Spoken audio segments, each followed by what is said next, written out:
नमस्कार साथियों। आज आशा वर्कर्स यूनियन हरियाणा की हड़ताल को पूरे 2 महीने हो गए हैं। पिछले 2 महीने से हरियाणा की आशा वर्कर्स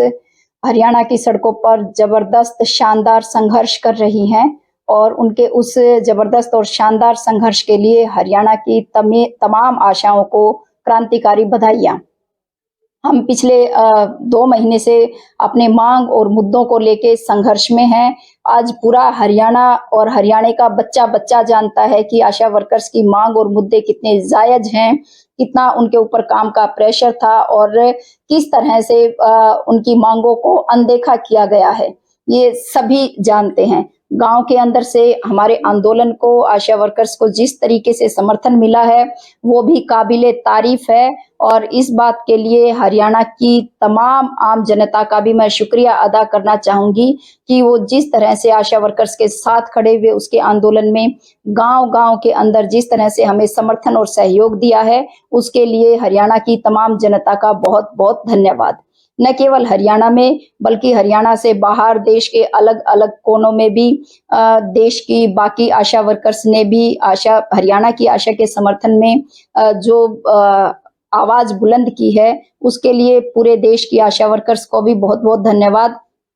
और हम ये कह सकते हैं कि आज जो आशा वर्कर्स की लड़ाई है, वो उनका जो जज्बा था आशा वर्कर्स का लड़ने का वो और जो उनको समर्थन मिला है, उससे यह लड़ाई एक ऐतिहासिक लड़ाई बन गई है। आज इस आंदोलन की जितनी तारीफ की जाए उतना कम है कि जब आंदोलन शुरू हुआ था उस दिन से लेके और आज तक आशा वर्कर्स की हड़ताल यूं की यूं टिकी हुई है। न उनमें कोई निराशा है, न कोई जो है ऐसी कोई बात है थकान जैसी भी जिसको हम कह सकते हैं कि 2 महीने लगातार आंदोलन चलने के बाद जो फील करते हैं, आज भी आशा वर्कर्स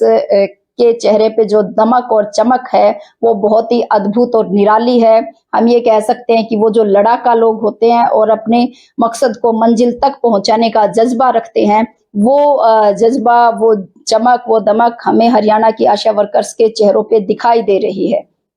पिछले हफ्ते हमारी आर.के. खुल्लर जो मुख्यमंत्री के मुख्य प्रधान सचिव हैं, उनके साथ वार्ता हुई थी। उन्होंने वार्ता में हमें आश्वस्त किया था कि अगले सप्ताह जो है वो बात करवाएंगे सरकार के साथ, मुख्यमंत्री के साथ, स्वास्थ्य मंत्री के साथ और हमारी तमाम जायज मांगों का निपटारा करेंगे। लेकिन अभी तक हमारे पास सूचना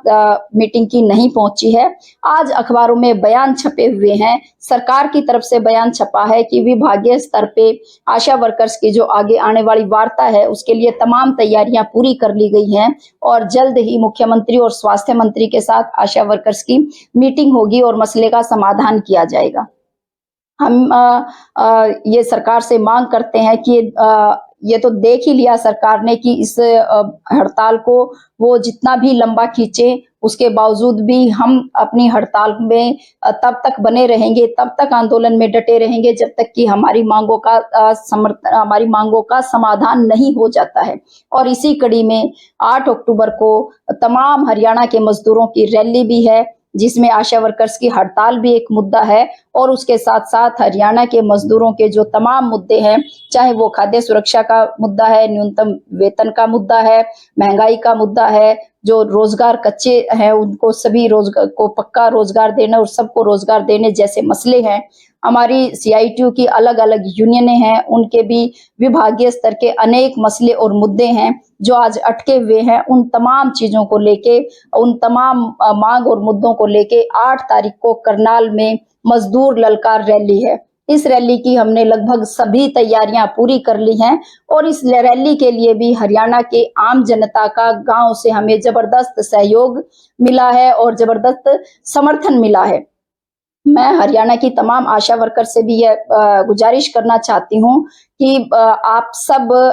8 तारीख को जो रैली है उस रैली के अंदर में बढ़ चढ़कर हिस्सेदारी करें उस रैली के अंदर और रैली को सफल बनाने का काम करें। हमें पहले से भी सूचनाएं हैं कि आपने बड़े पैमाने पर रैली में पहुंचने की तैयारियां पूरी की हैं। यदि कहीं पे किसी जिले में कोई कमी पेशी है तो उसको भी जरूर पूरा कर लिया जाए और 8 तारीख की रैली को हमें ऐतिहासिक और शानदार बनाना है। उसके लिए तमाम वर्कर से अपील है कि वो इस रैली के अंदर बढ़ चढ़ के हिस्सेदारी करें, रैली को कामयाब बनाएं और अपनी जो आंदोलन है अपना उस आंदोलन को मंजिल की तरफ लेके जाने के लिए एक कदम और